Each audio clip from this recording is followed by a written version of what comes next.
Halo Kak, lebih. Iya, harus. Dan jangan sampai juga Ini pesanannya. Iya silakan.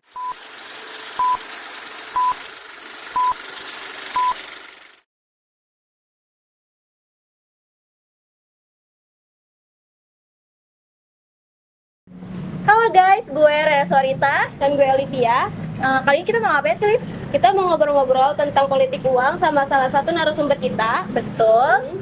Gimana nih, Re? Kita lagi ada di kopi kecil, guys. Dan kita akan memanggil nih bintang tamu kita yang akan kita wawancarai hari ini. Ini dia bintang tamunya. Halo Kak. iya. Halo Kak, gimana perjalanan ke sini? Jauh kah, panas atau macet? Perjalanan kah? tadi di sini ke sini lumayan, rame lancar. Oh, rame. Panas juga tadi lumayan sih. Ya, Tapi aman lah ya. aman. Gimana weekend kali ini? Weekend kali ini lumayan seru sih, kita bisa jalan-jalan sama keluarga soalnya kan hari Minggu Hari juga, Minggu. besok kan juga Weekend. tanggal merah ya. Betul. Tanggal merah, jadi ada 2 hari lah kita bisa kumpul sama Berarti keluarga. refreshing lah ya Iya. untuk minggu ini. Kesibukannya apa aja sih Kak? Kesibukannya sekarang saya ini sedang kuliah dan juga kerja. Oh, kerja. Jadi 2, kuliah kerja. Sangat padat lah ya. Padat lumayan, bisa dibilang. Jadi boleh kenalin namanya dulu nih Kak, kita belum ya perkenalkan dulu ya. Sebelumnya perkenalkan, nama saya Muhammad Helmi Fadila. Kesibukan tadi udah saya jelasin ya, Betul. saya kesibukannya Kuliah sambil kerja. Di mana tuh Kak kuliahnya? Kuliahnya di Universitas Muhammadiyah Tangerang. Oh, di mana tuh? Itu posisinya di belakang Mall Tangerang City, City. Tangerang Kota. Semester berapa Kak saat ini? Sekarang lagi jalan semester 4, Jurusan? jurusan Ilmu Komunikasi. Untuk kalian yang lagi nyari-nyari universitas, jangan lupa cek Universitas Muhammadiyah Tangerang. Itu fleksibel nggak sih Kak waktunya buat kelas? Fleksibel dong. Iya. Jadi makanya saya ngambil di Universitas Muhammadiyah Tangerang ini karena bisa sambil kerja juga, Oh gitu. Sangat fleksibel ya. sangat fleksibel. Itu sistemnya fleksibel tuh gimana tuh Kak? Kita nggak perlu ngambil kelas karyawan, jadi kita cukup ngambil kelas reguler. Itu kita sudah bisa sambil kerja juga. Oh gitu. Jadi dia sistemnya itu ada kelas pagi dan kelas malam. Oh gitu. Jadi Kalau- bisa masuk pagi bisa masuk malam gitu ya. Iya betul. Jadi kalau yang sambil bekerja ya mereka masuk kelas malam, tapi dengan dosen yang sama seperti di pagi, dengan matkul yang sama juga. Dan jangan lupa bisa dicicil juga loh. Oh iya. Seru banget dong ya. Menguntungkan Iya. banget ya bagi Meringankan banget mahasiswa yang bekerja gitu Iya. ya. Oke. Ini ngomong-ngomong kita lagi apa sih di sini kita pengen bahas politik uang nih Kak. Kakak sebenarnya ngikutin gak sih politik-politik? Politik uang itu ya saya pribadi mengikuti sedikit, Iya. jadi agak paham lah sedikit. Pastilah ya, maksudnya pasti tahu gitu kan Iya. namanya politik uang pasti nggak lepas dari pilkada atau pemilu kan. Iya. Pasti ada di dalamnya politik uang. Menurut Apalagi kan sekarang sudah mulai bertebaran ya baliho-baliho Betul. dari berbagai partai gitu. Betul. Jadi langsung aja kali ya kita langsung bahas-bahas tentang politik uang ini. benar-benar. Menurut Kak Helmi sendiri, seberapa bahaya sih politik uang untuk demokrasi di Indonesia? Pribadi menurut saya ya, politik uang itu kan sangat berbahaya di demokrasi di Indonesia. Politik uang ini merusak integritas proses pemilu. Yang pertama, yang kedua menciptakan ketidakadilan, dan yang ketiga itu memungkinkan terpilihnya pemimpin yang tidak kompeten. Iya Gitu. pasti Tidak. kurang lah ya kualitas dari Kualitasnya pasti berkurang jelas. Dan ini juga memperlemah sistem demokrasi karena keputusan ini didasarkan oleh insentif finansial dari kebijakan dan kapasitas calon. Oh iya sih benar-benar, karena kalau misalkan si kandidat ini udah ketahuan politik uang pasti ya masyarakat juga mungkin Kurang percaya. lagi ya betul. kan. Pasti sudah dicap jelek Cap lah sama jelek, masyarakat. benar-benar. Lalu menurut kakak nih peran masyarakat dalam menolak politik uang itu seperti apa sih kak? Peran masyarakat dalam, Menolak politik uang kalau peran masyarakat penting, seberapa penting sih? sangat penting sih kalau menurut saya, karena masyarakat ini itu harus masyarakat ini kan mempunyai hak masing-masing ya. Betul. Jadi kalau masyarakat ini sudah dapat informasi seperti itu harus segera dilaporkan ke Jadi pihak yang berwajib. harus aware politik Harus lah ya. aware, jangan kita udah tahu gitu kita diam, jangan. Oh, bisa melaporkan ya? Bisa Gitu. melaporkan. Oke. Tapi menurut Kak Helmi, apakah masyarakat bisa dilibatkan dalam penolakan politik uang ini? Masyarakat apa tadi? Politik Bisa diulang? uang. Politik uang. Bisa dilibatkan nggak sih masyarakat? Masyarakat bisa dan harus wajib Wajib ya? Oh, wajib. wajib dilibatkan dalam menolak politik uang ini. Kenapa tuh, Pak? Ya karena ini kan mempengaruhi masyarakat juga ya Iya sih. dalam pemilihan pemimpin. Karena masyarakat ini kan harus mempunyai pemimpin Iya. di negara itu. Ini juga dapat dilakukan melalui pendidikan politik yang kontinu, kampanye kesadaran dan pemberdayaan masyarakat untuk melaporkan pelanggaran. Jadi masyarakat itu mempunyai kesadaran dari diri sendiri, Iya. jangan ngikut-ngikut orang itu, jangan. Harus aware lah ya sama politik karena memang sangat sensitif ya politik uang ini, benar-benar. Lalu dengan seperti itu masyarakat bisa diedukasi nggak sih Kak terkait dengan politik uang ini?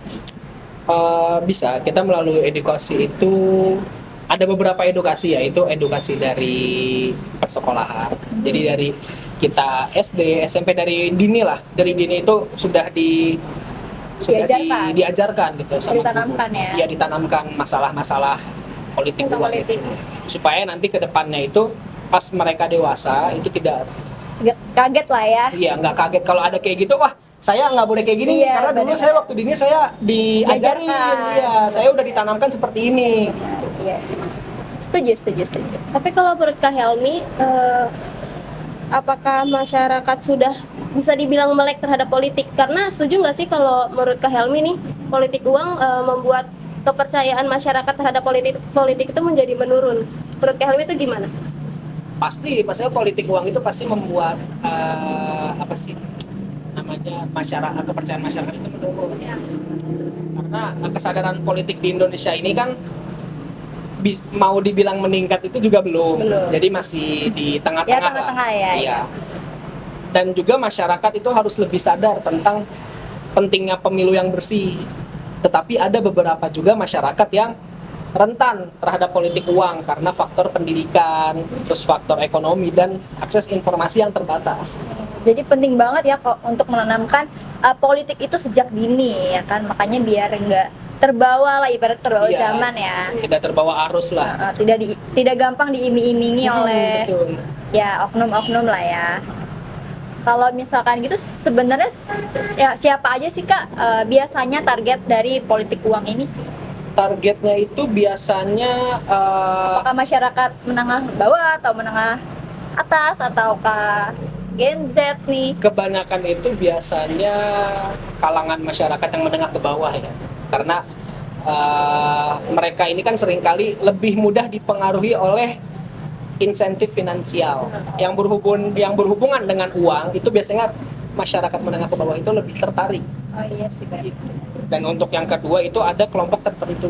Nah, kelompok tertentu ini yang dimaksud itu adalah seperti masyarakat pedesaan atau daerah yang terpencil yang mungkin mempunyai akses informasinya itu yang terbatas. Keterbatasan. Iya. Jadi biasanya kalau orang-orang kampung itu kan mungkin ada beberapa masyarakat yang belum punya HP. Iya betul. Jadi dia taunya mungkin oknum ini nih baik nih datang ke sini nih ngasih rezeki gitu. Kan adalah iming-iming, Iya, bahasa kalimatnya itu betul. pinter lah oknum-oknum ini kan.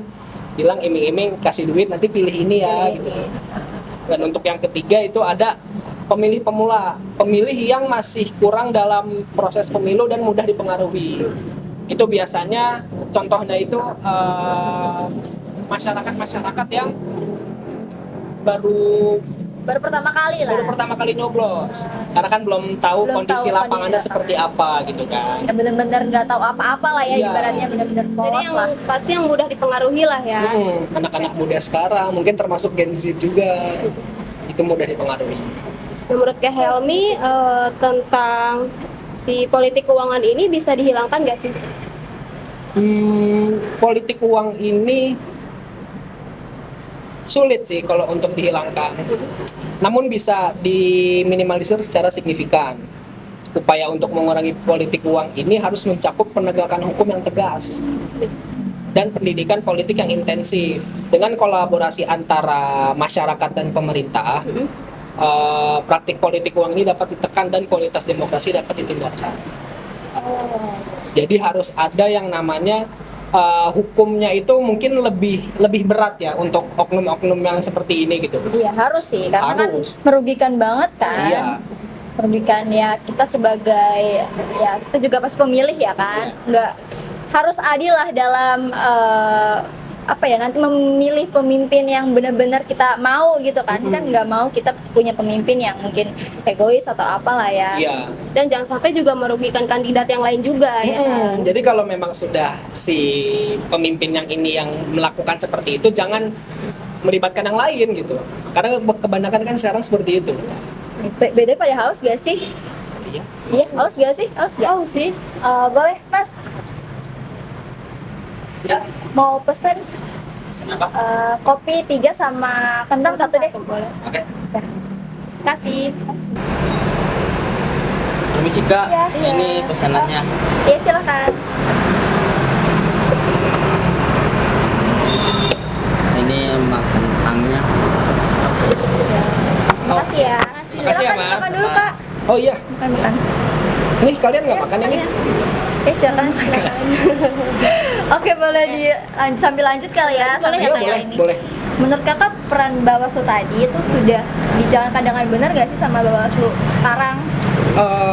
Untuk sekarang Bawaslu ini sebenarnya sudah bekerja keras ya untuk menindak masalah permainan-permainan politik uang ini. Tapi mungkin kalau saran dari saya pribadi, Bawaslu ini harus lebih tegas lagi untuk menangani masalah-masalah. Nah guys, bisa kita simpulkan nih, jadi sangat banget diperlukan sinergitas antar lembaga terkait seperti KPU dan juga Bawaslu untuk menyelesaikan permasalahan politik uang dan meningkatkan kesadaran masyarakat tentang bahayanya politik uang. Dan pendidikan politik yang kritis dan juga edukasi tentang bahaya politik uang dapat membantu mengurangi praktek politik uang dan meningkatkan partisipasi masyarakat dalam proses demokrasi. Dan kita sangat berterima kasih ya sama Kak Helmi, kita jadi tahu ya wawasan-wawasan tentang politik uang ini. Dan kita sebagai generasi Z, jangan lupa kita harus lebih aware lagi terhadap politik uang, karena kepala daerah yang terpilih nanti akan mempengaruhi generasi kita yang akan mendatang. Nah, sekian dari wawancara kita kali ini bersama dengan Kak Kak Helmi. Terima kasih banget ya sudah Iya, menyempatkan sama-sama. waktunya dan Helmi. juga wawasan-wawasan baru pasti kita dapat ya kan. Iya, siap. Saya Rara Suarita pamit undur diri. Dan saya Olivia juga undur diri. Dan saya Muhammad Helmi Fadila sebagai narasumber pamit undur diri. Dan terima kasih. Bye. Halo Kak. Iya, harus. Dan jangan sampai juga Ini pesanannya. Iya silakan. yang lain juga ya kan. Kalau memang sudah si